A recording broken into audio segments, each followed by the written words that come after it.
당장 이혼해. 그리고 회사도 내 손에 넘겨. 넌 이제 불구야. 장님이잖아. 20년을 함께한 남편의 말이었어요. 저는 사고를 당해 겨우 의식을 되찾은 지 불과 2시간. 의사에게서 두 눈은 다시 보지 못할 거라는 판정을 받은 직후였죠. 하지만 그때는 아무도 몰랐습니다. 제가 겪은 끔찍한 진실과 앞으로 펼쳐질 놀라운 반전을, 그 이야기를 지금부터 시작합니다. 서울 마포구 성산동의 5층 건물. 전통 한옥의 멋과 현대식 디자인이 조화를 이룬 독특한 공간이죠. 발효원이라는 간판이 붙은 이 건물의 5층 사장실과 연구실에는 늦은 밤에도 불이 꺼지지 않습니다. 20년 동안 한결같이 전통 방식의 발효식품만을 고집하며 국내는 물론 해외에서도 인정받은 회사. CEO 김미영, 49세. 300년 종갓집 며느리였던 친정어머니에게서 전해받은 발효 비법으로 사업을 시작했고, 지금은 연 매출 200억 원대의 코스닥 상장 기업으로 키워냈습니다.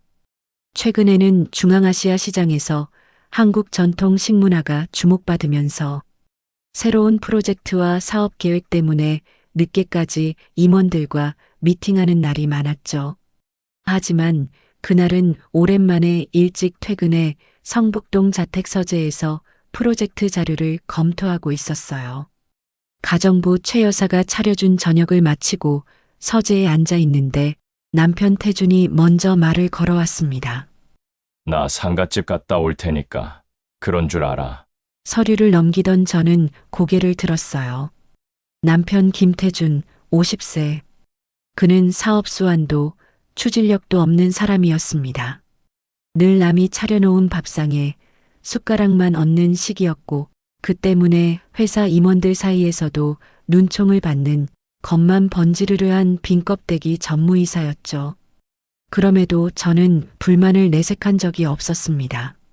남편이니까 그래도 체면과 자존심은 지켜줘야 한다고 생각했거든요. 하지만 중요한 결정과 핵심 업무에서는 늘 태준을 조용히 배제할 수밖에 없었습니다.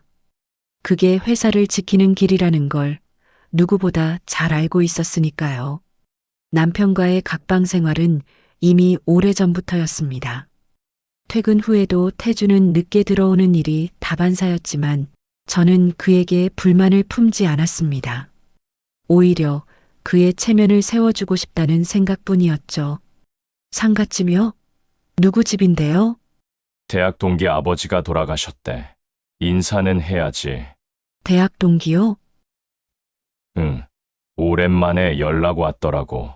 넥타이를 고쳐 매며 말하는 태준. 평소보다 지나치게 단정한 차림, 그리고 어딘지 긴장된 듯한 눈빛. 먼저 자. 문이 닫히고 저는 다시 서리로 눈을 돌렸지만 마음 한쪽이 이상하게 조여왔어요.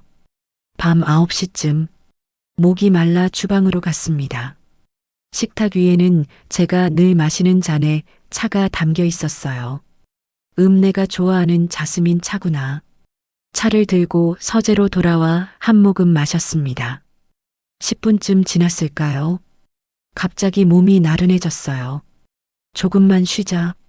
소파에 몸을 기대자 눈이 스르르 감겼습니다. 평소엔 한 번도 느낄 수 없었던 몸 깊숙한 곳에서부터 밀려오는 이상한 졸음이었죠. 제 딸 서연. 5년 전 차 사고로 세상을 떠났어요. 그 슬픔 이후 저는 일에 몰두하며 그리움을 억누르고 살아왔죠. 성북동 사제 2층 집에는 남편과 저, 그리고 집안일을 도와주는 최 여사가 매일 출근했습니다. 집과 사무실, 생활과 업무가 깔끔하게 구분된 공간 속에서 저는 언제나 CEO로서의 집중을 유지할 수 있었죠. 꿈속에서 딸이 저를 불러요. 엄마, 엄마 뜨거워, 나 살려줘. 서연아, 엄마가 가, 기다려. 저는 소파에 기대어 잠들어 있었지만 꿈과 현실이 뒤섞인 채 손이 본능적으로 뻗어나갔습니다. 서연아, 서연아. 심장이 터질 듯 뛰고 손끝에 닿을 듯한 아련한 느낌에 가슴이 먹먹하게 조여왔죠. 한참 동안 꿈속에서 울부짖는 딸의 목소리가 저를 붙잡고 놓아주지 않았습니다. 몸은 소파에 있지만 마음은 아이를 구하려 본능적으로 손을 내밀었고 온몸은 식은땀으로 젖어들었습니다. 무의식 중 깨어나려 애썼습니다. 그리고 마침내 눈이 번쩍 떠졌지만 눈꺼풀은 납처럼 무겁고 머리는 멍했으며 의식은 온전히 돌아오지 않았습니다. 뭐지 왜 이렇게 정신이. 그때 코를 찌르는 냄새가 들어왔습니다. 타는 냄새. 순간 정신이 번쩍 들었습니다. 천장이 이상하게 흔들리고 오렌지빛이 방 안을 일렁이고 있었지요. 불이었어요. 서재 문틈으로 연기가 스며들고 있었습니다. 저 멀리서 들려오는 타닥타닥 무언가 타는 소리. 저는 비틀거리며 일어났지만 몸이 제대로 움직이지 않았습니다. 다리에도 힘이 없고 온몸이 굳은 듯했죠. 이상해 왜 이렇게 몸이. 문을 열자 복도가 연기로 가득했습니다. 주방 쪽에서 불길이 치솟고 있었지요. 이미 큰 불이었어요. 얼마나 탄 걸까요? 여보, 여보. 본능적으로 남편을 불렀지만 대답은 없었습니다. 아, 맞다. 상갓집에 간다고 했지. 혼자야. 나 혼자 빠져나가야 해. 하지만 공포에 휘말리지 않았습니다. 오랜 경험으로 익힌 침착함이 몸을 지배했고 머릿속에서 무엇을 먼저 챙겨야 하는지 계산이 시작됐습니다. 옷, 가방, 통장, 인감, 회사 중요 서류. 숨을 고르며 마음속으로 되뇌었습니다. 침착해, 침착하자, 하나씩, 하나씩. 머릿속으로는 계속 되뇌었지만 몸은 생각처럼 움직여주지 않았어요. 다리가 휘청거리고 손끝은 힘이 빠져 떨렸죠. 눈이 따갑고 목이 타들어갔습니다. 바로 옆 화장실 문이 흐릿하게 보였어요. 저는 벽을 짚으며 간신히 몸을 끌다시피 그쪽으로 향했죠. 문고리를 잡는데도 한참이 걸렸습니다. 수건에 물을 적셔 얼굴을 감쌌어요.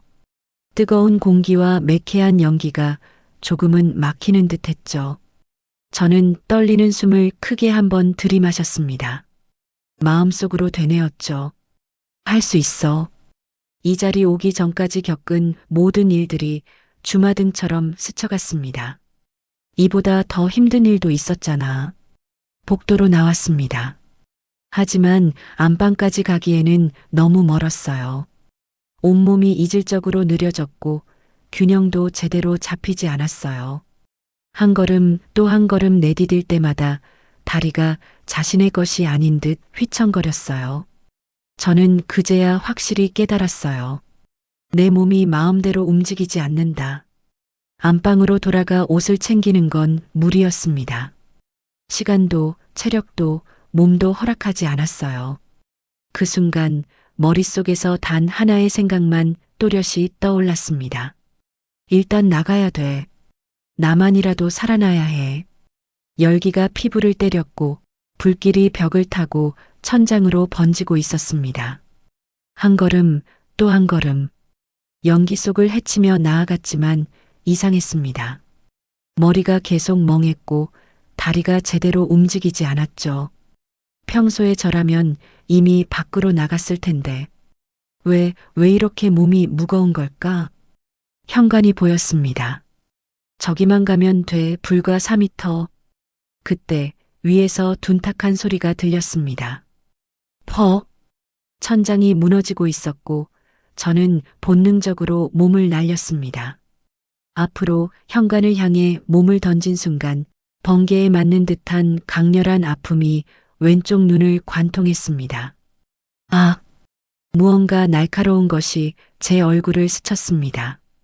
불탄 나무 조각이었습니다. 손을 올리자 뜨거운 액체가 흘러내렸어요. 피었어요. 안 돼, 지금 멈추면. 비틀거렸지만 포기할 수 없었어요. 현관문 손잡이를 더듬어 잡고 문을 열었습니다. 그 순간 차가운 공기가 밀려들었습니다. 폐속으로 신선한 공기가 스며들었어요. 살았나? 살았어. 누군가의 목소리가 들렸습니다. 거기 사람 있어요? 괜찮으세요? 다치셨어요. 그제서야 조금 안도의 숨을 내쉬려는 순간이었죠. 소리는 또렷하게 들리는데 앞이 보이지 않았습니다. 눈앞이 뿌옇게, 아니 완전히 검게 막혀 있었어요. 심장이 한번 크게 쿵 내려앉았고 그와 동시에 의식이 점점 멀어져 갔습니다. 서연아. 딸아이의 얼굴이 떠올랐습니다. 5년 전 그날 밤 제가 지켜주지 못했던 제 서연이 나도 너한테 가는 걸까? 차가운 땅바닥이 살갗에 닿는 느낌이 똑똑히 전해졌습니다. 그 감각을 마지막으로 어둠이 밀려왔습니다. 완전한 깊은 어둠. 얼마나 시간이 흘렀는지 알 수 없었습니다. 눈을 뜬 순간 여전히 앞은 어둡기만 했어요. 하지만 이번엔 꿈이 아니라는 걸 알았어요. 의식이 또렷했고 생각도 선명했죠. 여기 어디지? 나 죽은 건가? 그런데 이상했어요. 죽었다면 이렇게 숨소리가 들릴까? 이렇게 몸이 묵직하게 살아있는 것처럼 느껴질까? 그런데 왜 앞이 안 보이지? 저는 링거가 꽂히지 않은 손을 천천히 들어 제 얼굴로 가져갔습니다. 손끝에 거칠고 두툼한 붕대가 느껴졌어요. 그 순간 심장이 얼어붙는 것 같았습니다. 깨어나셨어요? 젊은 목소리였습니다. 누군가 침대 옆으로 다가오는 기척이 느껴졌죠. 여기가 어디죠? 제 목소리는 마른 숨처럼 갈라졌습니다. 병원이에요. 화재 현장에서 구조되셨고 하루 만에 깨어나셨어요. 하루만이라니. 그렇게 오래. 5분쯤 지났을까? 웅성대는 소리가 들렸습니다. 분명 여러 사람이 이 방 안에 있다는 걸 감지할 수 있었죠. 기분이 어떠세요? 운이 좋으셨어요. 젊은 의사 선생님의 차분한 목소리가 들려왔습니다. 그 큰 화재에서 이렇게 멀쩡하게 살아남으신 건 기적입니다. 그 말을 듣는 순간 문득 떠올랐습니다. 왜 내 얼굴에 붕대가 있는 거죠? 제가 질문을 끝내기도 전에 나직하지만 익숙한 남편의 목소리가 이어졌습니다. 당신 눈만 잃었어. 다른 건 다 멀쩡해. 그 순간 머리가 하얗게 비어버렸습니다. 뭐 내 눈? 무슨 말이야? 제가 묻자 태주는 잠시 뜸을 들이더니 덤덤하게 말했습니다. 두 눈이 실명됐대. 남편의 말이 끝날 즈음 사람들이 조심스럽게 병실을 나가는 걸음소리가 들렸어요. 그래도 다른 데는 다 멀쩡하대. 의사도 운이 좋았다고 하더라. 그 말투, 그 감정 없는 목소리. 정말 제 남편이 맞나 싶었습니다. 순간 가슴이 서늘하게 식어버렸습니다. 내 눈이 실명이라고? 그 한마디는 제게 사형 선고와도 같았습니다. 앞을 볼 수 없다니. 세상이 한순간에 꺼져버린 듯 절망이 가슴을 덮쳤습니다. 저는 울부짖었어요. 가슴이 찢어지고 숨이 막히고 절망과 공포와 혼란이 한꺼번에 밀려들었습니다. 저는 떨리는 손으로 얼굴에 붕대를 더듬었어요. 붕대 너머에서는 빛 한 조각, 그림자 한 줄기조차 느껴지지 않았습니다. 완전한 흔들림 없는 어둠. 그리고 그 어둠 한가운데서 유독 선명하게 떠오른 것은 태준의 차갑고 낯선 목소리뿐이었습니다. 지금 할 말은 아니지만 알아도 우린 이제 처지가 달라. 그러니 이혼부터 하자. 전 제 귀를 의심했어요. 그 공포와 험난한 어둠 속에서 겨우 깨어난 저에게 그가 이혼하자라니요. 이 사람이 정말 제 남편이 맞을까요? 머릿속이 새하얗게 번졌고 심장이 쿵쾅거렸어요. 꿈과 현실이 뒤섞인 듯 아무것도 믿을 수 없는 순간이었죠. 전말이 나오지 않았어요. 다음 날 아침이 밝았습니다. 복도에서 목소리가 들려왔어요. 전기 누전으로 추정됩니다. 소방당국 관계자의 목소리 같았어요. 주방 쪽 배선이 노후화되어 있었고 과부하가 걸리면서 발화한 것으로 보입니다. 그럼 방화는 아니라는 거죠? 기자의 날카로운 질문이 이어졌습니다. 현재까지 조사 결과로는 정기적 요인에 의한 화재로 추정됩니다. 정밀 감식은 계속 진행 중입니다. 전기 누전. 그 말이 머릿속을 맴돌았습니다. 정말 그럴까? 간호사에게 의사면담을 요청했습니다. 제 시력은 어떻게 된 건가요? 떨리는 목소리로 물었어요. 의사가 한참 침묵했어요. 그 침묵이 모든 걸 말해주었습니다. 왼쪽 눈은 각막과 수정체에 심각한 손상을 입었습니다. 불탄 나무 조각이 직접 관통했어요. 그럼 오른쪽은요? 오른쪽 눈은 물리적 손상은 없습니다만. 없다면요? 연기 흡입과 고열로 인한 시신경 손상으로 추정됩니다. 정확한 원인은 더 검사해 봐야 하는데. 그럼 다시 볼 수 있어요? 최선을 다해 보겠습니다만 현재로서는. 의사의 목소리가 점점 작아졌어요. 실명 가능성이 높습니다. 세상이 무너지는 소리가 들렸습니다. 실명이요? 영원이요? 왼쪽은 회복이 거의 불가능합니다. 오른쪽은 기적적으로 시신경이 회복될 가능성이 아주 조금 있지만 현실적으로는 더 이상 듣고 싶지 않았습니다. 그날 오후 남편이 병원에 왔습니다. 발소리만 들어도 알 수 있었죠. 무겁게 바닥을 짓누르는 태준의 발걸음. 나왔어. 진정 좀 됐으면 얘기 좀 나누자. 목소리엔 이상하게 공허한 톤이 섞여 있었습니다. 말해. 회사 사람들 다 걱정하고 있어. 앞으로 회사가 어떻게 되는 거냐고 묻더라고. 그리고 나도 생각해봤는데 내가 앞으로 회사를 책임지고 경영해볼게. 당신은 조용한 데 가서 쉬는 게 어때? 전 감정을 숨기고 침착하게 말했습니다. 직원들이 회사 걱정하는 건 당연하지. 그럼 내일 김 이사랑 정 팀장 불러줘. 여기 병원으로.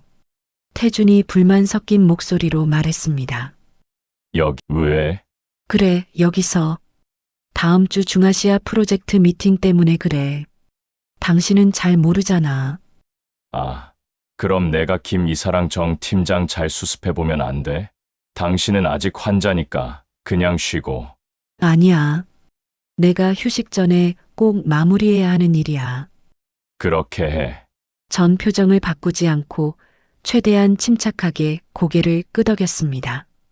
잠시 조용해졌지만 남편이 아직도 제 침대 옆에 서 있다는 걸 발소리로, 숨소리로 알 수 있었습니다. 아직 할 말 있어? 제가 먼저 물었습니다. 태준이 잠시 뜸을 들이다가 말했습니다. 응, 나 생각해봤는데 우리 이혼 좀 더 빨리 서두르는 게 좋겠어. 순간 머리를 망치로 내려치는 듯한 충격이 왔습니다. 하지만 동시에 아올 게 왔구나. 병원에서 보낸 이틀 동안 충분히 그러고도 남을 사람이라는 걸 이미 깨닫고 있었습니다. 이혼? 이혼을 서두르는 이유가 뭐야? 그리고 이혼이 그렇게 말처럼 쉬워. 당신은?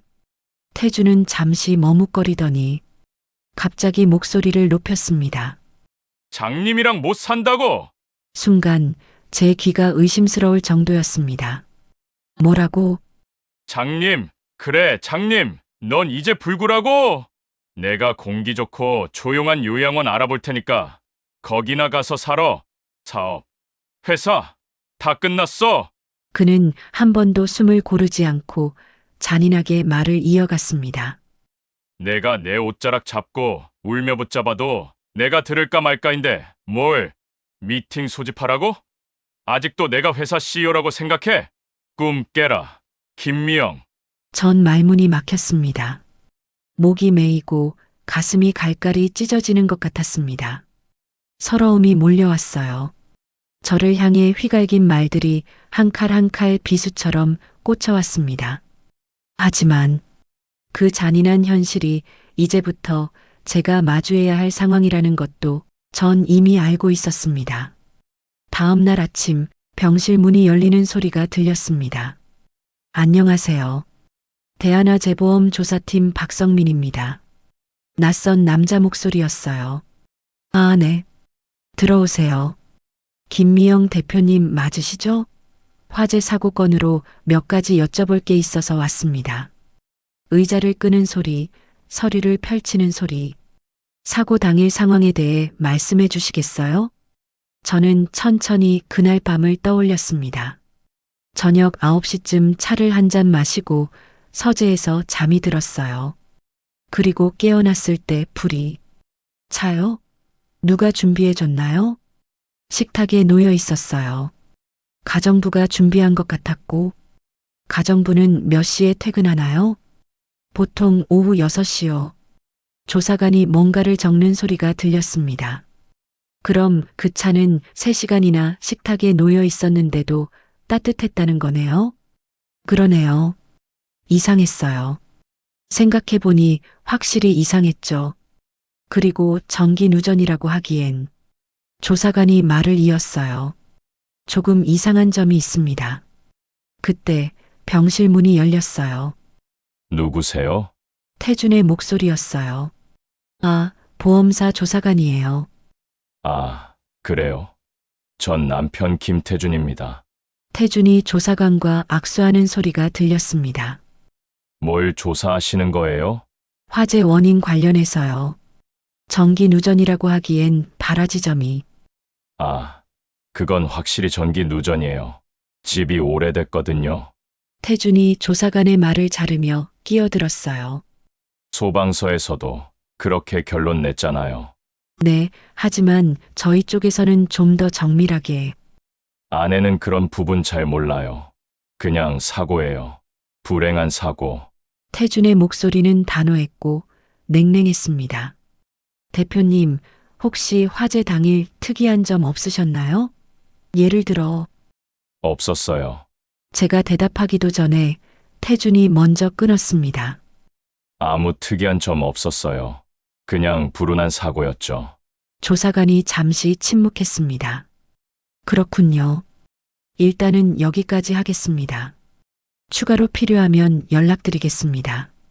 네, 수고하세요. 태준은 조사관을 배웅하고 돌아왔습니다. 그리곤 냉정하게 물었죠.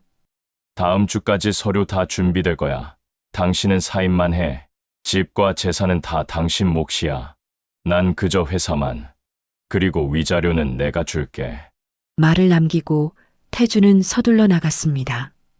1시간이 지났을 때쯤 경찰이 도착했습니다. 김미영 씨, 화재 사건 관련해서 몇 가지 확인할 게 있습니다. 네. 사고 당일 남편분은 어디 계셨나요? 상갓집에 갔다고 했어요. 상갓집이요? 어디 상갓집이죠?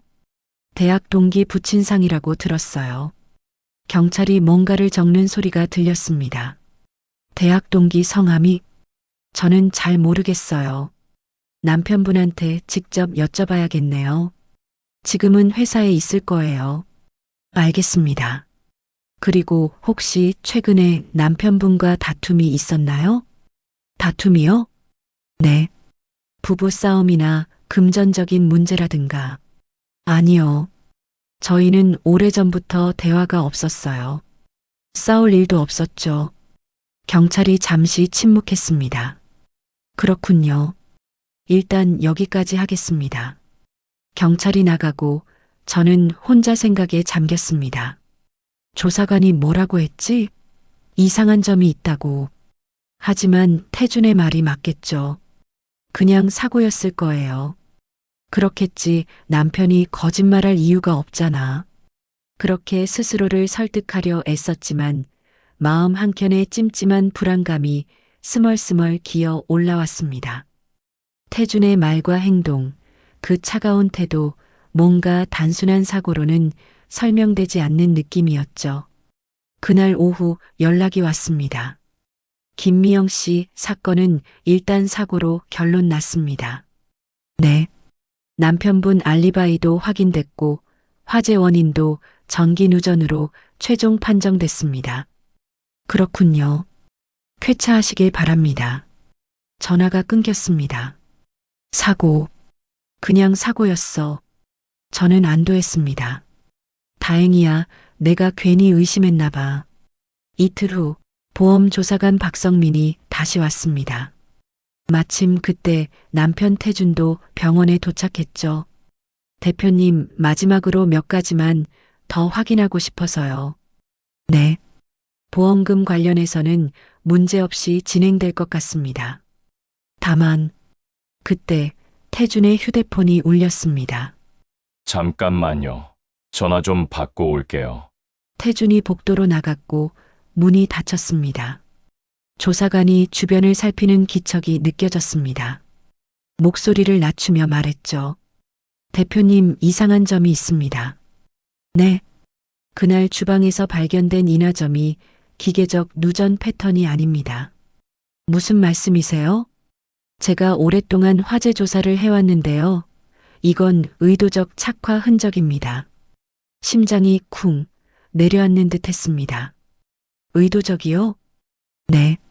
정확히 단정할 수는 없지만 발화지점 패턴이 자연 발화와는 다릅니다. 그런데 조사관이 한숨을 쉬었습니다. 남편분이 계속 답변을 막으시네요. 제가 뭘 물어보려 하면 그 순간 복도에서 태준의 발소리가 들렸습니다. 조사관은 재빨리 말을 바꾸었죠. 그래서 서류상으로는 문제 없습니다. 문이 열렸습니다. 뭐 얘기하셨어요? 태준의 목소리였습니다. 아, 보험금 처리 일정 말씀드렸습니다. 그래요? 그럼 이제 가보시죠. 네, 그럼. 조사관은 일어나며 제 손을 잠깐 꽉 쥐었습니다.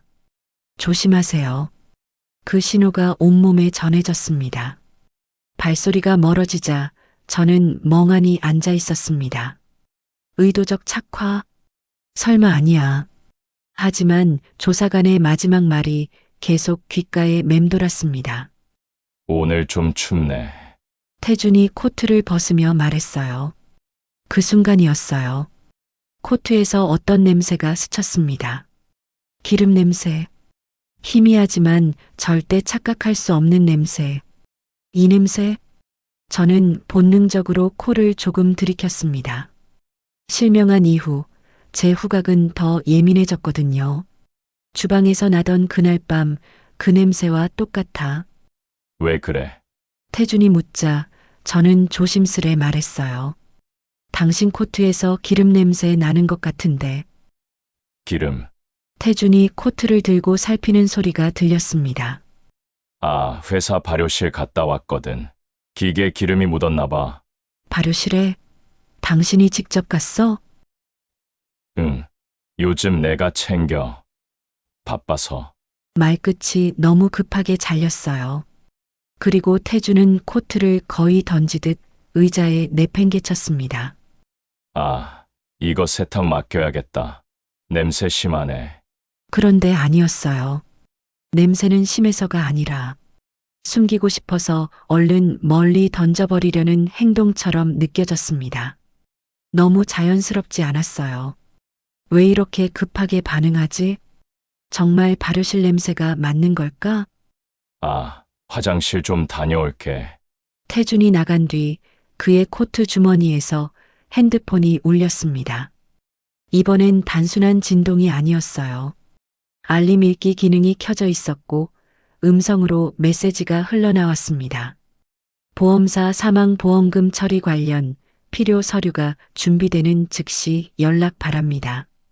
사망보험금? 누구 사망보험금? 나는 살아있는데? 온몸에 소름이 돋았습니다. 그때 발소리가 들렸어요. 태준이 돌아오고 있었습니다. 뭐야? 또 전화 왔네. 그는 폰을 집어들며 말했습니다. 당신 지금 뭐 들었어? 아니, 아무것도. 폰 소리 안 났어? 몰라, 잘 안 들려. 태준이 잠시 저를 똑바로 쳐다보는 기척이 느껴졌고 그는 폰을 주머니에 넣으며 말했습니다. 그래. 그럼 됐어. 그날 저녁 태준이 다시 병실 문을 열고 들어왔습니다.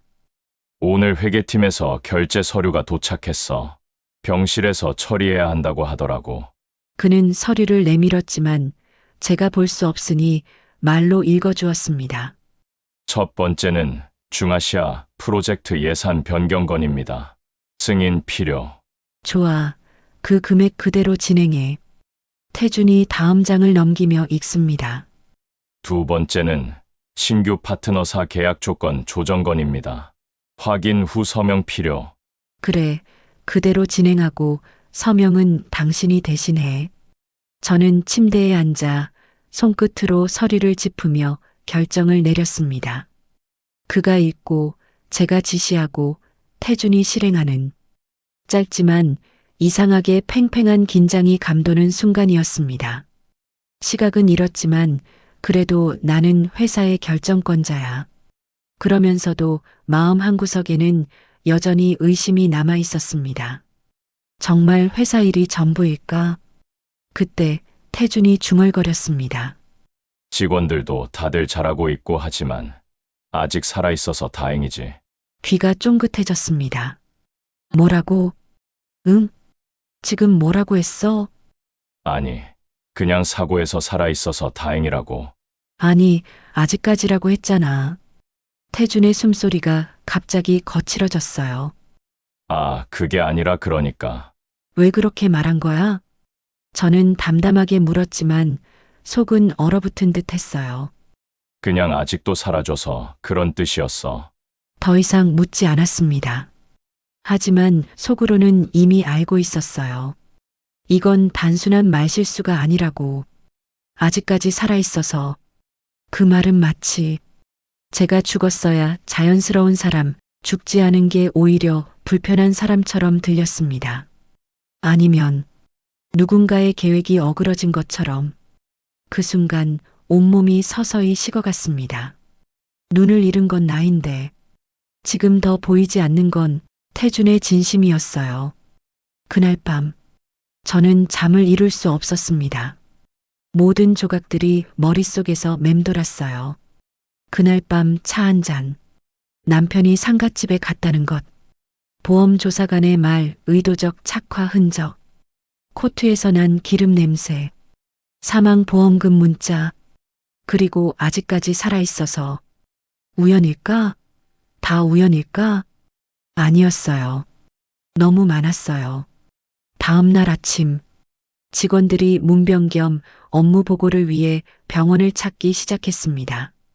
대표님, 전무님 요즘 정말 적극적이세요. 그래. 네, 매일 출근하시고 경영회의도 주재하시고 심지어 보험 계약도 검토하시더라고요. 보험 계약? 네, 화재 직전에 대표님 모르세요? 뭘?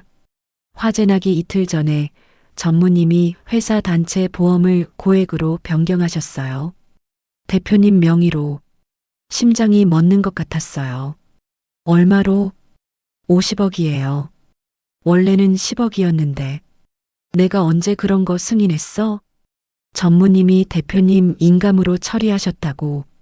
인감을? 네, 대표님이 허락하셨다고 하셨어요. 저는 아무 말도 할 수 없었습니다. 입안이 바싹 말라 숨조차 제대로 쉬어지지 않았습니다. 그날 오후 다른 직원이 조심스럽게 찾아왔어요.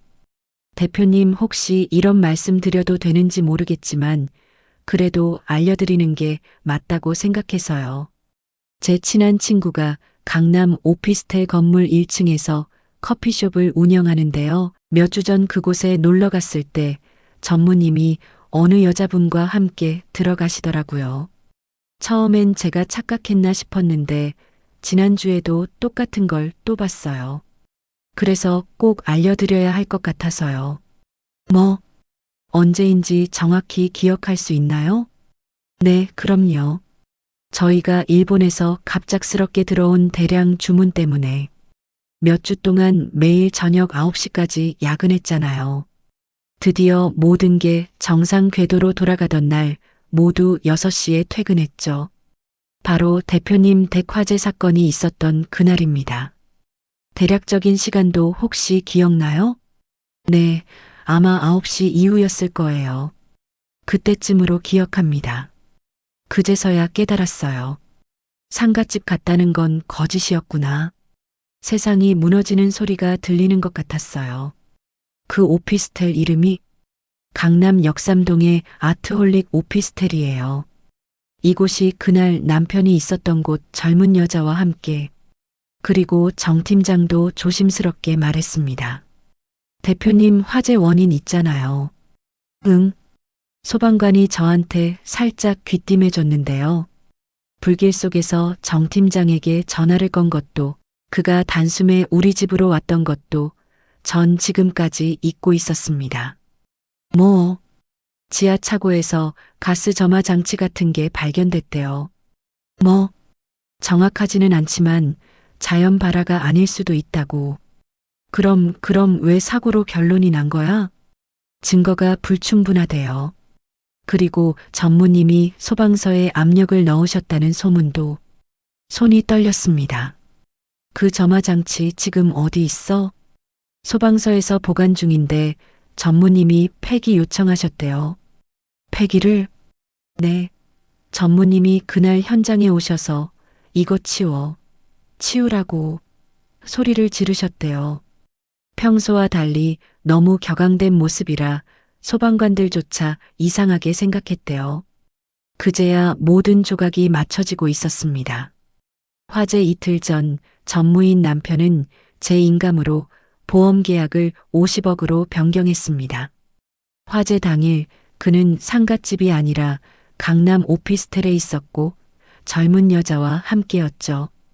그날 밤 이상한 자스민 차가 제 앞에 놓여 있었던 것도 떠올랐습니다.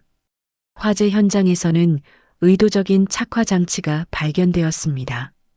그리고 아직까지 살아있어서 다행이지. 그 말이 계속 귓가에 맴돌았습니다. 마지막으로 남편의 휴대폰에서 나온 음성 알림. 사망보험금 처리 관련. 그 순간 제 심장은 완전히 얼어붙었습니다. 남편이 나를 죽이려고 했던 걸까? 보험금을 타려고 했던 걸까? 그 여자와 새 삶을 시작하려고 했던 걸까? 온몸이 차갑게 굳어갔습니다. 이불을 꽉 움켜쥐었습니다. 20년 동안 믿고 기대고 함께 늙어간 사람이 제가 죽기를 바라고 있었다니. 아니, 죽이려고 했다는 뜻이었습니다. 눈물이 뺨을 타고 흘러내렸습니다. 어둠 속 아무것도 보이지 않았지만 더 무서운 건 제가 함께 살던 남자의 마음이 더 보이지 않는다는 사실이었습니다. 서연아, 저는 간신히 속삭였습니다. 엄마가 이제 어떻게 해야 할까? 그 밤 저는 소리 없이 오래오래 울었습니다. 병실에서 온종일 울었어요. 모든 사실을 알게 된 뒤 저는 완전히 무너졌습니다. 20년을 함께 살았는데 어떻게 이럴 수가 있어? 하지만 계속 울고만 있을 수는 없었어요. 저는 손등으로 눈물을 거칠게 닦았습니다. 아니야. 무너지면 안 돼. 서연이를 지키진 못했지만 이번엔 내가 나를 지켜야 해. 내 회사, 내가 20년 동안 쌓아 올린 내 인생. 절대로 빼앗기게 둘 수는 없어. 저는 이를 꽉 물었습니다. 두려움 대신 단단한 결심이 가슴속 깊이 차올랐습니다. 그날 오후 저는 담당 주치의를 호출했습니다. 선생님, 시신경 전문의와 상담하고 싶어요. 의사가 의아한 표정으로 되물었습니다. 지금 바로요? 안과 전문의 팀이 있긴 하지만 시신경 분야는 조금 더 알아봐야 할 수도 있어요. 괜찮아요. 대한민국에서 가장 실력 있는 분이면 누구든. 비용은 상관없어요. 꼭 만나고 싶어요. 의사는 잠시 숨을 고르더니 고개를 끄덕였습니다. 알겠습니다. 가능한 모든 경로로 찾아보겠습니다. 그 말을 듣는 순간 저는 아주 작게 숨을 내쉬었습니다. 아직 희망의 문이 완전히 닫힌 건 아니라는 듯이. 이틀 후 새로운 의사가 병실에 왔어요. 김미영 씨, 안녕하세요. 서울대병원 안과 김국종 교수입니다. 목소리가 차분했어요. 대한민국 최고의 시신경 전문이라고 들었어요. 과찬입니다. 차트를 검토했는데요. 김 교수님이 서류를 넘기는 소리가 들렸어요. 왼쪽 눈은 안타깝게도 회복이 어렵습니다.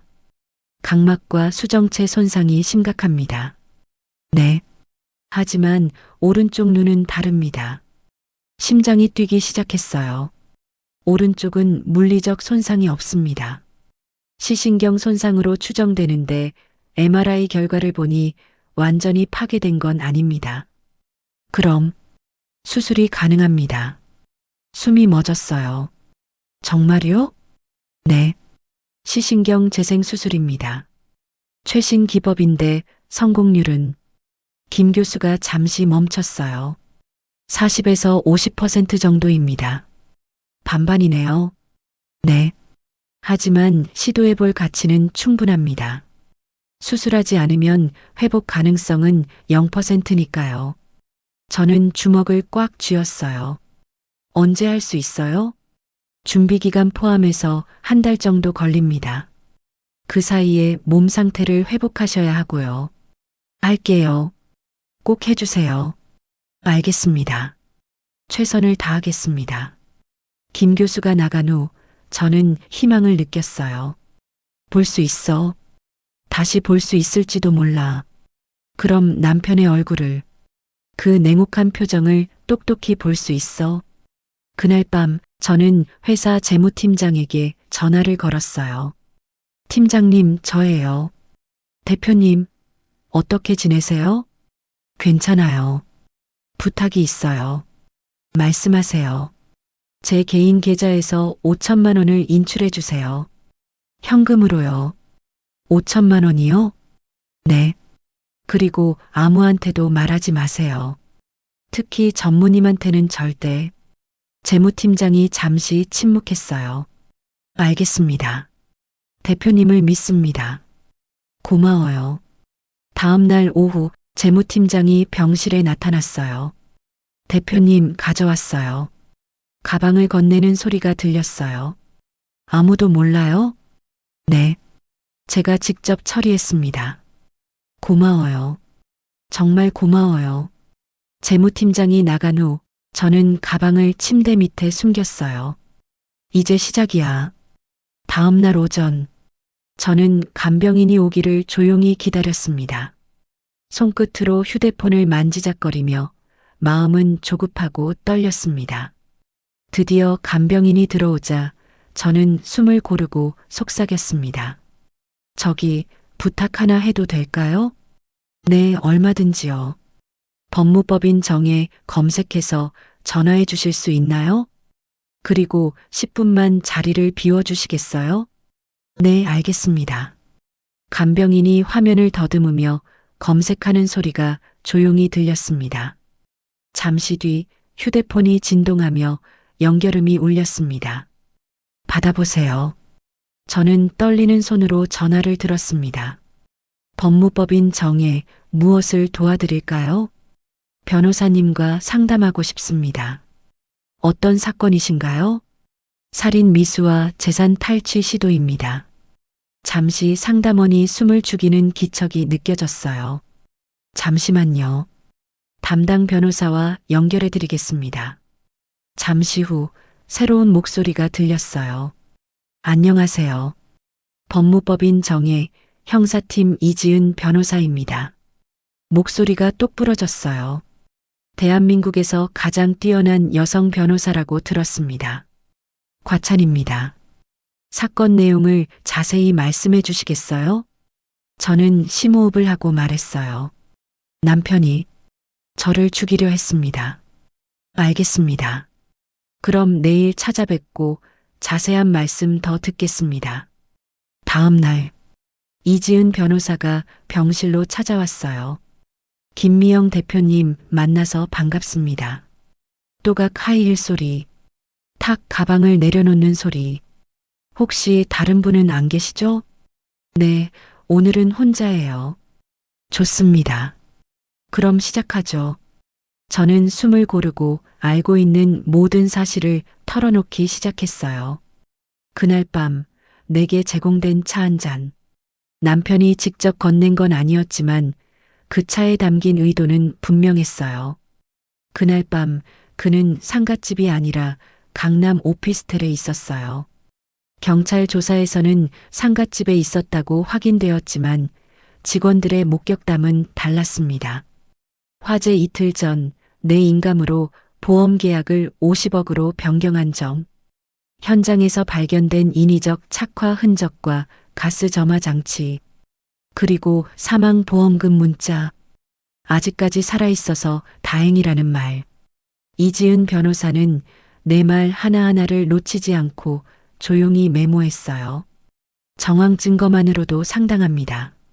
하지만 법정까지 가려면 결정적 증거가 필요해요. 어떤 증거요? 첫째, 가스 점화 장치 확보. 둘째, 오피스텔 여성과의 관계 증명. 셋째, 보험금 수령 시도 과정의 기록. 넷째, 약물 투여 여부. 저는 멈칫했어요. 약물이요? 그날 밤 마신 차 말입니다. 수면제나 신경안정제가 들어갔을 가능성이 있어요. 화재 직후 병원에서 체열하셨죠? 기록은 남아있을 겁니다. 이지은 변호사가 의자를 제 쪽으로 조금 끌어당겼어요. 대표님, 이제부터가 실제 시작입니다. 저도 모르게 손을 꽉 쥐었어요. 네. 남편이 대표님이 아무것도 모른다고 믿게 만들어야 해요. 아무것도 모르는 척 하라는 말씀이죠? 그렇습니다. 대표님은 지금 시력을 잃으셨죠. 남편이 보기엔 완벽한 무력한 상태라고 느껴질 겁니다. 그 착각을 유지하세요. 의심하면 그는 증거를 지울 거예요. 저는 천천히 고개를 끄덕였어요. 이지은이 잠시 멈추더니 말을 이었어요. 한 가지 더. 시신경 수술 남편에게 절대 말하지 마세요.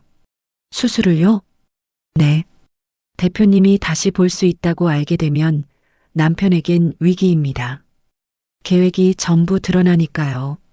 방해할 가능성도 높습니다. 그렇겠네요. 수술 일정, 진행 상황, 결과. 모두 비밀로. 저는 단단히 고개를 끄덕였어요. 그때 이지은이 가방을 열어 서류를 꺼냈어요. 이건 위임 계약서입니다. 착수금은 5천만 원 드릴게요. 준비해뒀어요. 제가 말하자 이지은이 조용히 숨을 들이마셨습니다. 대표님 생각보다 더 많이 준비하셨군요. 저는 침대 밑에서 가방을 꺼냈어요. 이지은이 그 무거운 가방을 보고 조용히 숨을 들이켰습니다. 대표님 정말 대단하세요. 아니에요. 살아남으려는 거예요. 그 말에 이지은이 제 손을 꽉 잡았어요. 걱정 마세요. 제가 도와드릴게요. 남편이 무슨 짓을 했는지 반드시 밝혀내고 대표님 회사와 재산도 지킬 겁니다. 고마워요. 그리고 대표님. 네. 수술 꼭 성공하세요. 다시 보셔야 해요. 남편의 얼굴을 법정에서 무너지는 모습을. 이지은의 목소리는 흔들림 없이 단호했어요. 저는 눈가가 뜨거워졌습니다. 드디어 내 편이 생겼어. 그날 밤, 태준이 병문 안을 왔어요. 오늘 어땠어? 그냥, 똑같아. 저는 힘없는 목소리로 대답했어요. 눈은 여전히 안 보여 의사가 평생 이럴지도 모른대. 거짓말이었어요. 태준이 잠시 침묵했죠. 그래. 안 됐네. 그 짧은 말투에서 안도가 묻어났어요. 저는 속으로 차갑게 웃었어요. 그래. 기뻐해. 내가 영원히 장님일 거라고 믿어. 여보, 응? 나 무서워. 앞으로 어떻게 살아야 할지. 제가 떨리는 척 말하자 태준이 말했어요. 걱정 마. 우리 이혼해도 내가 챙겨줄게. 챙겨준다고? 죽이려던 사람이 속이 뒤틀렸지만 저는 애써 눌러 담았어요. 고마워 당신밖에 없어. 응, 내가 있잖아. 태준이 제 어깨를 토닥였어요. 그 손길이 소름처럼 돋았지만 저는 가만히 있었어요. 조금만 더, 조금만 버티자. 증거만 다 모이면 그때 내 얼굴을 다시 똑똑히 볼 거야. 태준이 나가고 난 뒤 저는 이불을 꽉 움켜쥐었어요. 한 달만 버티면 돼. 수술 받고 증거 모으고 그리고 반격하는 거야. 서연아 엄마가 이번엔 진짜 싸울게. 어둠 속에서 저는 조용히 다짐했어요. 다음 날부터 저는 완벽한 연기를 시작했습니다. 아침에 태준이 다시 병문 안을 왔어요. 어제 밤 잘 잤어? 아니 악몽 꿨어. 불에 타는 꿈. 저는 떨리는 목소리로 말했어요. 무서워 혼자 있으면 자꾸 그날 밤 생각나. 괜찮아. 내가 있잖아. 태준이 제 손을 잡았어요. 저는 구역질이 올라오는 걸 참으며 그 손을 더 꽉 잡았죠. 당신만 믿어 나한테는 당신밖에 없어. 응, 나한테 맡겨. 태준의 목소리에는 안도, 그리고 이상한 만족감이 섞여 있었어요. 그래, 계속 착각해. 내가 무력하다고, 네가 없으면 아무것도 못한다고. 오후에 이지은 변호사가 왔어요. 이제 본격적으로 증거 수집을 시작할 거예요. 이지은이 작은 봉투를 제 손에 쥐어줬어요. 이게 뭐예요? 초소형 녹음기예요. 남편이 다음에 오면 이걸 그 사람 코트 주머니에 넣으세요. 녹음기를요? 네. 남편이 누구를 만나는지, 무슨 말을 하는지 다 녹음될 거예요. 특히 오피스텔 여자와의 대화를 잡아야 해요. 어떻게 주머니에 넣어요? 제가 앞이 안 보이는데. 연습하세요. 손의 촉각으로. 남편이 화장실 간 사이 또는 잠깐 자리를 비운 틈에 저는 고개를 끄덕였어요. 그리고 이혼은 절대 지금 하시면 안 됩니다. 미루셔야 해요. 지금 서명하시면 모든 걸 잃어요. 미루라고요? 네. 지금은 남편이 아직 무방비 상태고 우리가 잡아야 할 증거도 많아요. 남편이 죄책감과 안도감에 젖어 있는 지금이 가장 좋은 타이밍입니다. 조금만 더 연기해 주세요. 저는 숨을 삼켰어요. 알겠어요. 좋습니다. 다음은 이거예요. 그녀가 또 다른 작은 기기를 제 손에 올려놓았어요. 얇고 가벼운 카드 형태. 이건 USB예요. 회사 직원 중 믿을 만한 분 있나요? 재무팀장이요. 그분께 이걸 전하세요. 남편의 법인카드 내역, 비자금 흐름, 모든 계좌 이체 기록. 다 이 USB에 담아달라고 하세요. 알겠어요. 그리고 하나 더. 이지은이 목소리를 더 낮췄어요. 오피스텔 CCTV는 제가 확보 중입니다. 사설 탐정을 고용했어요. 일주일, 길어도 열흘. 하지만 그 전에 남편의 본심을 녹음해야 합니다. 그녀가 제 손을 살짝 감싸 쥐었어요. 대표님, 이혼은 지금이 아니라 우리가 모든 패를 손 안에 쥔 그때 하셔야 합니다. 그래야 절대 무너지지 않아요. 저는 천천히 고개를 끄덕였어요. 눈은 보이지 않지만 마음속 다짐은 누구보다 또렷했어요. 그래, 서두르지 말자. 지금은 약한 척, 두려운 척, 의지하는 척. 조금만 더 버티면 이제 내가 끝을 만들 차례니까. 팀장님, 부탁 하나 더 있어요. 말씀하세요. 전무님 법인카드 사용 내역 지난 6개월치 모두 정리해 주실 수 있나요? 혹시 무슨 일 있으세요? 있어요. 큰일이요. 하지만 지금은 말할 수 없어요. 알겠습니다. 전무님 모르게 해드릴게요. 정말 고마워요. 그리고 계좌 이체 기록도 부탁드려요. 특히 최근 3개월치. 어디로 보내드릴까요? 이 USB에 담아주세요. 병실로 직접 와주실 수 있어요? 아무도 모르게. 네, 내일 오후에 갈게요. 다음 날 오후 재무팀장이 왔습니다. 가져왔어요. 고마워요. 정리하다가 이상한 걸 발견했어요. 뭔데요? 화재 사흘 전에 4천만 원을 인출하셨어요. 현금으로 4천만 원? 네. 그리고 그 다음 날 역삼동 오피스텔 임대료가 결제됐어요. 법인카드로. 오피스텔이요? 네. 강남구 역삼동 123번지 805. 월세 500만 원짜리예요. 주먹을 꽉 쥐었습니다. 그 주소 확실해요? 네, 여기 영수증 사본 있어요. 고마워요. 정말 고마워요. 재무팀장이 나간 뒤 즉시 전화기 1번을 눌렀어요. 이지은 변호사는 제 휴대폰에 자신의 전화번호를 1번으로 저장해 놓았습니다. 미영님, 혹시 긴급한 일이 생기면 언제든 1번만 누르세요. 제가 바로 받겠습니다. 변호사님, 오피스텔 주소 확보했어요. 좋아요. 바로 탐정 보낼게요. 사흘 후 변호사가 다시 왔습니다. 대박입니다. 뭐가요? 오피스텔 CCTV 확보했어요. 지난 석 달 동안 거의 매일 그곳을 방문했어요. 여자는요?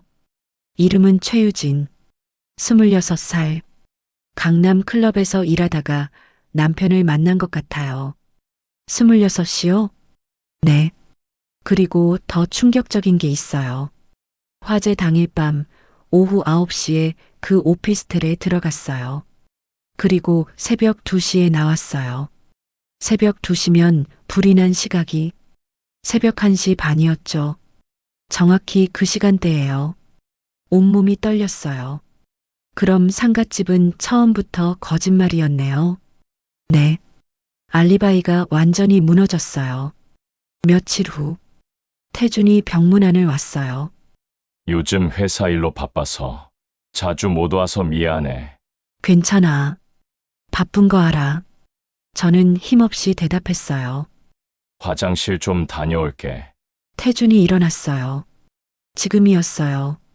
저는 재빨리 침대 밑에서 녹음기를 꺼냈어요. 손으로 더듬어 태준의 코트를 찾았지요. 주머니가 어디지? 왼쪽 주머니를 찾아 조심스럽게 녹음기를 밀어 넣었습니다. 발소리가 들렸어요. 태준이 돌아오고 있었습니다. 저는 재빨리 손을 걷었어요. 뭐 해? 아무것도. 그냥 침대 난간 잡으려고. 조심해. 넘어지면 안 되니까. 응. 태준이 코트를 입었어요. 그럼 나 회사 가볼게. 중요한 미팅 있어서. 응, 조심해서 가. 문이 닫혔어요. 심장이 마구 뛰고 손끝까지 전율이 전해졌어요. 이틀 후, 이지은이 흥분한 목소리로 전화했어요. 대표님, 잡았어요. 뭐요? 녹음기에서 결정적 증거가 나왔어요. 남편이 그 여자 최유진과 나눈 대화예요. 뭐라고 했는데요? 제가 녹취록 읽어드릴게요. 조금만 더 기다려. 보험금만 나오면 우리 외국 가는 거야. 오빠, 진짜 아무 문제 없는 거 맞지? 불난 건. 걱정 마. 완벽하게 처리했어. 전기 누전으로 결론 났잖아. 근데 와이프는 왜 안 죽었어? 오빠가 제대로 한 거 맞아? 약을 좀 적게 탔나 봐. 그래도 장님 됐으니까 똑같아. 어차피 이혼하면 끝이야. 저는 숨이 막혔어요. 더 있어요? 네. 보험금 얼마래? 50억? 절반만 받아도 25억이야. 충분하지? 완전 대박. 우리 프랑스 가자. 오빠가 약속했잖아. 그래, 갈게. 조금만 더 기다려. 이혼 절차 진행하고. 저는 온몸이 부들부들 떨렸어요. 이 녹음 증거로 쓸 수 있어요? 충분합니다. 살인 미수, 보험 사기 모두 입증 가능해요. 그럼 이제 마지막 퍼즐 조각만 찾으면 됩니다.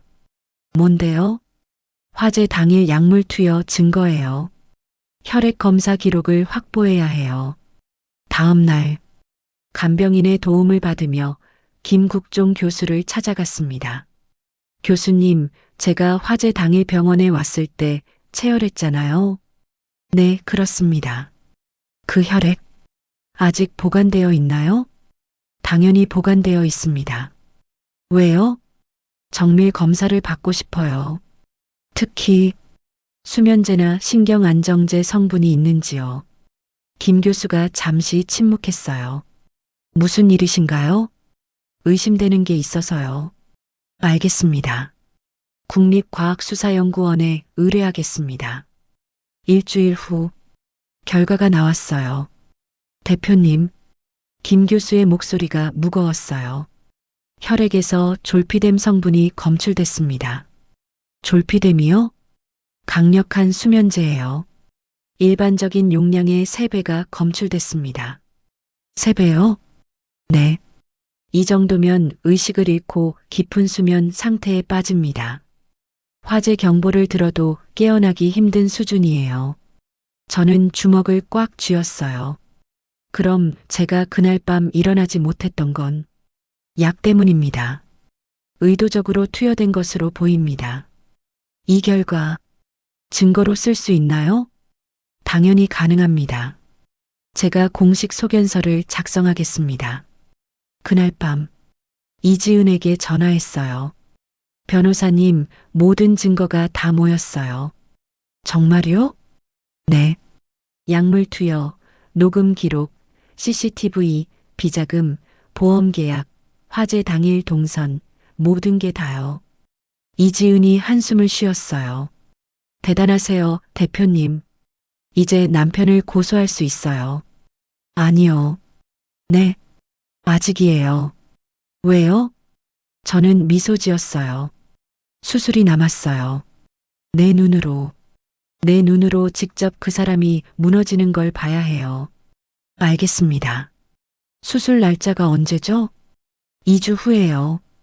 그럼 그때까지 연기를 계속하세요. 남편이 절대 눈치채지 못하게. 걱정 마세요. 저 연기 잘해요. 전화를 끊고 저는 어둠 속에서 혼자 웃었어요. 조금만 더 기다려. 그리고 내가 다시 볼 수 있게 되면 그때 모든 걸 끝낼 거야. 다음 날 아침 병원을 찾은 태준이 말했습니다. 당신 말대로 2주면 당신도 퇴원할 거고, 그때 우리 깨끗하게 이혼 도장 찍는 거야. 저는 속으로 떨리는 가슴을 진정시키며 생각했습니다. 당연하지. 결국 내가 원하는 바야. 태주는 한숨을 내쉬며 말을 이어갔습니다. 하지만 걱정하지 마. 이혼하고 나서도 난 당신 돌볼 거야. 그건 절대로 바뀌지 않아. 어떤 관계가 되든. 저는 고개를 끄덕이며 말했습니다. 고마워. 앞이 안 보이니까 세상이 너무 무서워. 괜찮아. 내가 지켜줄게. 태준이 제 손을 잡았습니다. 저는 그 손을 살짝 떨면서도 꽉 쥐었어요. 마치 기대고 싶다는 듯이. 그리고 마음속으로 아주 조용히 차갑게 중얼거렸습니다. 그래, 안심해. 나는 아무것도 몰라. 네가 날 죽이려 했다는 것도, 젊은 여자와 도망가려 한다는 것도 계속 모르는 척할게. 수술 전까지만. 태준의 손이 따뜻했어요. 하지만 그 따뜻함은 거짓이었죠. 그 손이 저를 죽이려 했다는 걸 이제는 알고 있으니까요. 어둠 속에서 저는 이를 악물었습니다. 수술 전날 밤, 태준이 병실에 왔어요. 내일 퇴원이라며? 응, 집에 가고 싶어. 저는 힘없이 대답했어요. 집은 아직 수리 중이야. 호텔 잡아놨어. 호텔? 응, 신라 호텔. 좋은 데니까 거기서 좀 쉬어. 그리고 당신을 24시간 돌볼 간병인도 구해놨어. 내일 여기로 올 거야. 고마워. 태준이 제 어깨를 쓰다듬었어요. 조금만 더 힘내. 곧 다 정리될 거야. 정리? 뭘 정리한다는 거지? 등골이 오싹했어요. 당신, 무슨 뜻이야? 아, 그냥 이혼 서류 말이야. 변호사가 준비 중이래. 벌써? 너도 알잖아. 우리 이미 끝났어. 빨리 정리하는 게 서로한테 좋아. 태준의 목소리가 차가웠어요. 걱정 마. 위자료 충분히 줄게. 위자료? 내 회사를 빼앗고 위자료를 준다고? 저는 웃음이 나올 뻔했지만 참았어요. 알았어. 당신이 하자는 대로 할게. 그래, 착하지. 태준이 제 머리를 쓰다듬었어요. 마치 개 다루듯이. 태준이 나가고 이지은에게 전화했어요. 변호사님, 남편이 움직이기 시작했어요. 이혼 서류요? 네. 그리고 내일 저를 호텔로 데려간대요. 호텔이요? 이지은의 목소리가 날카로워졌어요. 위험할 수 있어요. 혹시 또, 알아요. 하지만 괜찮아요. 대표님, 저 내일 수술 받아요. 아침 일찍. 뭐라고요? 남편은 몰라요? 네, 비밀로 했어요. 수술 후에는요? 김 교수님이 다른 병실로 옮겨준대요. 일반인은 못 찾는 곳으로요. 좋아요. 그리고 남편이 대표님을 찾으면 그때가 시작이에요. 모든 증거를 경찰에 제출하는 거예요. 이지은이 숨을 들이켰어요. 알겠습니다. 준비 다 됐어요. 내일 오전 10시 모든 게 동시에 터집니다. 수술 당일 아침 새벽 5시 간호사가 조용히 병실에 들어왔어요. 대표님 가실 시간입니다. 네. 저는 조심스럽게 침대에서 내려왔어요. 걸을 수도 있었지만 간호사의 권유로 휠체어에 앉았습니다. 비밀 통로로 수술실로 향했어요.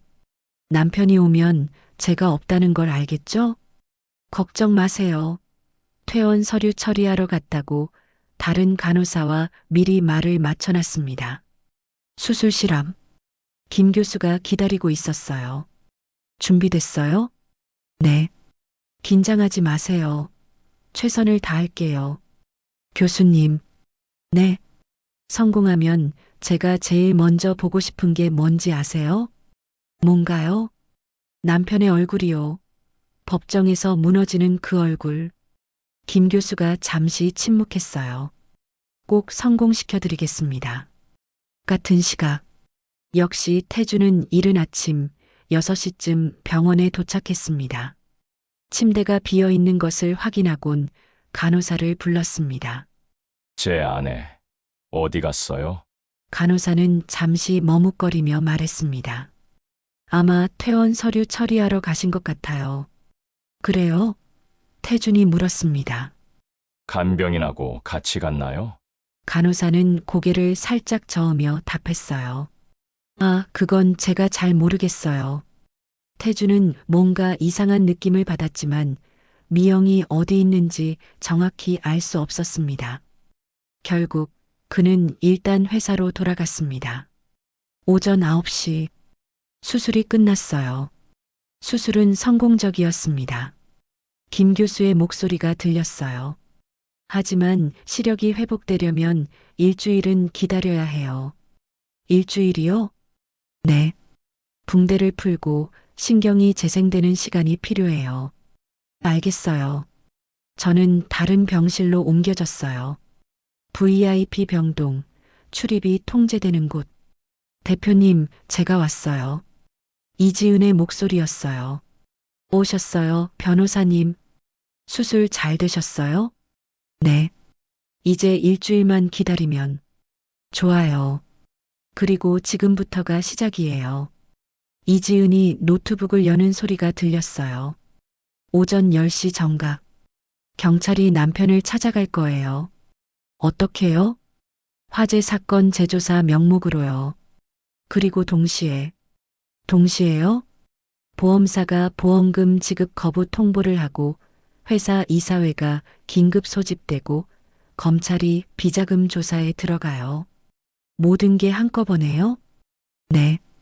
완벽한 타이밍이에요. 오전 10시 정각.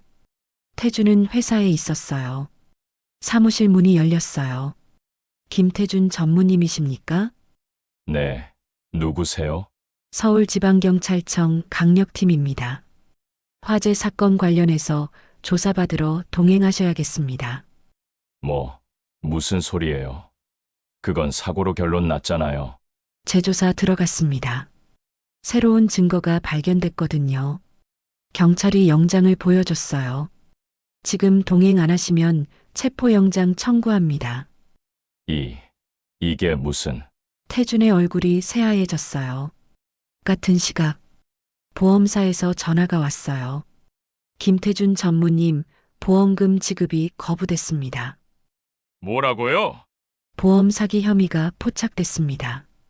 화재 이틀 전 계약 변경, 의도적 착화 정황, 모두 증거가 확보됐습니다. 그게 무슨, 그리고 회사 이사회. 이사들이 긴급 소집됐어요. 김태준 전무 해임권을 상정합니다. 무슨 근거로?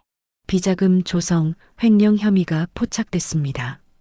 역삼동 오피스텔 월세를 법인카드로 결제한 것, 4천만 원 현금 인출건. 태준은 주저앉았어요. 이게, 어떻게, 오후 2시, 검찰이 회사에 들이닥쳤어요. 압수수색 영장입니다. 김태준 전무 관련 자료 일체를 확보하겠습니다. 서류들이 박스에 담겼어요. 법인카드 내역, 계좌 이체 기록, 이메일, 모든 것. 태준은 경찰서로 연행됐습니다. 김태준 씨, 지난 10월 15일 저녁 9시부터 새벽 2시까지 당신은 어디에 있었습니까? 상갓집에.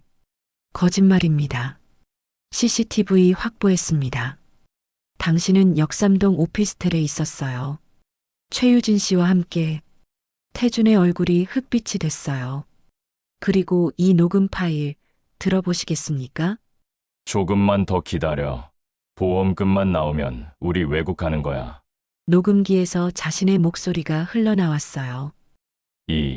이건, 어떻게, 부인이 제공한 겁니다. 미영이가, 그게 무슨, 부인은 모든 걸 알고 있었어요. 당신이 자신을 죽이려 했다는 것도. 태준은 무너졌어요. 안 돼. 미영이는 아무것도 몰랐는데, 장님인데, 연기였습니다. 완벽한 연기였죠. 다음 날 아침, 신문에 대서특필됐어요. 성북동 발효식품 회사 CEO 살해 미수 사건. 남편이 보험금 노리고 아내 살해 시도. 20년 일군 회사 빼앗으려 화재 조작. 태준은 구속됐어요. 살인 미수, 방화, 보험 사기, 횡령. 모든 증거가 완벽했어요.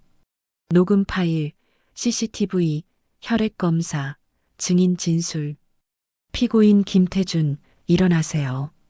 태준은 수갑을 찬 채 일어났어요. 피고인은 배우자를 살해하려 했고 보험금 50억을 노렸으며 회사 재산을 가로채려 했습니다. 검사가 증거를 제시했어요. 이 녹음을 들어보시죠. 약을 좀 적게 탔나 봐. 그래도 장님 됐으니까 똑같아. 법정이 술렁였어요. 그리고 이 CCTV 영상. 화면에 태준이 오피스텔에 들어가는 모습이 나왔어요. 피고인은 화재 당일 상갓집이 아니라 최유진 씨와 오피스텔에 있었습니다. 태준의 변호사가 일어났어요. 있습니다. 이 증거들의 출처가 적법합니다. 이지은 변호사가 일어났어요. 모든 증거는 적법한 절차로 수집됐습니다. 피해자인 김미영 대표가 자신의 생명을 지키기 위해 수집한 정당방위적 증거입니다. 판사가 망치를 두드렸어요. 피고인 김태준, 살인 미수죄로 징역 15년을 선고합니다. 쿵. 태준은 그 자리에 주저앉았어요. 안 돼. 그리고 피해자 김미영 대표에게 위자료 100억 원을 지급하라. 100억. 내가 어떻게? 피고인 소유 재산 일체를 몰수합니다. 태주는 모든 걸 잃었어요. 자유, 재산, 명예, 모든 것. 회사 이사회. 김미영 대표 복귀권을 상정합니다. 찬성. 만장일치였어요.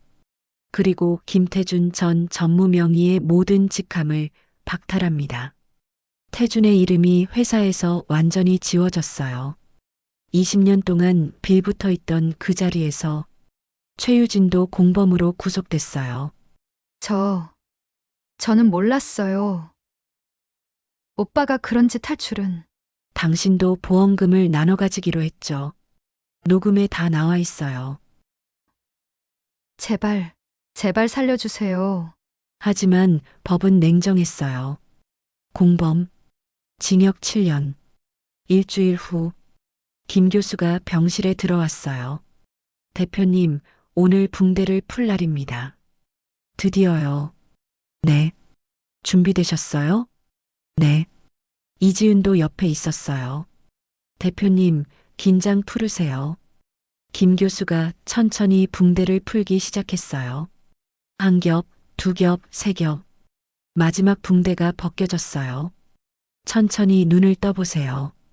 저는 조심스럽게 눈을 떴어요. 처음에는 아무것도 보이지 않았어요. 하지만 곧 빛이 보였어요. 흐릿하지만 분명한 빛. 보여요. 정말요? 네. 흐릿하지만 뭔가 보여요. 김 교수가 손가락을 들었어요. 이게 몇 개예요? 3개요. 맞습니다. 김 교수가 환호했어요. 성공했어요. 시력이 돌아오고 있어요. 저는 울었습니다. 일주일 내내 참았던 눈물이 터져 나왔어요. 정말 보여요. 이지은의 얼굴이 보였어요. 흐릿하지만 웃고 있었어요. 김 교수의 얼굴도 보였어요. 그리고 창밖에 햇살이 보였어요. 앞으로 몇 주 동안 시력이 계속 회복될 거예요. 완전히는 아니지만 일상생활은 가능할 겁니다. 감사합니다. 정말 감사합니다. 한 달 후, 저는 회사로 복귀했어요. 성산동 발효원 건물 앞. 직원들이 박수로 맞아줬어요. 대표님 돌아오셨어요. 저는 천천히 걸어 들어갔어요. 시력은 완전히 회복되지 않았지만 오른쪽 눈으로 흐릿하게 볼 수 있을 뿐이었지요. 하지만 괜찮았어요. 볼 수 있었으니까. 발효실로 향했어요. 항아리들이 줄지어 서 있었어요. 손을 얹었어요. 잘 있었니? 엄마가 돌아왔어. 항아리들은 조용히 숨쉬고 있었어요. 20년 동안 그래왔던 것처럼 6개월 후 회사는 다시 성장했어요. 태준이 없는 회사는 오히려 더 잘 돌아갔어요. 매출은 역대 최고를 기록했고요. 저는 사무실에 앉아 서류를 검토하고 있었어요. 흐릿한 시야로 하지만 분명하게. 대표님, 프랑스 바이어가 계약 연장 요청했어요. 좋아요. 수락하세요. 그리고 일본에서 신제품 론칭 제안이 왔어요. 검토해 봅시다. 저는 미소 지었어요. 1년 후 법원에서 최종 판결이 났어요. 김태준 징역 15년 확정, 최유진 징역 7년 확정. 저는 방청석에 없었어요. 솔직히 관심도 없었거든요. 그날 저는 회사에서 신제품 발표회를 하고 있었어요. 300년 종가 비법으로 만든 프리미엄 발효 라인. 플래시가 터졌어요. 기자들이 몰려들었습니다. 대표님, 어려운 시기를 어떻게 극복하셨나요? 포기하지 않았어요. 그리고 저를 믿어준 사람들이 있었죠. 앞으로의 계획은요? 저는 미소 지었어요. 계속 갈 겁니다. 이 회사를 더 키워서 세계로 나갈 거예요. 300년 전통을 300년 더 이어가도록 하겠습니다. 박수가 터져 나왔어요. 그 박수 속에서 저는 마음속으로 말했어요. 이제 진짜 시작이다.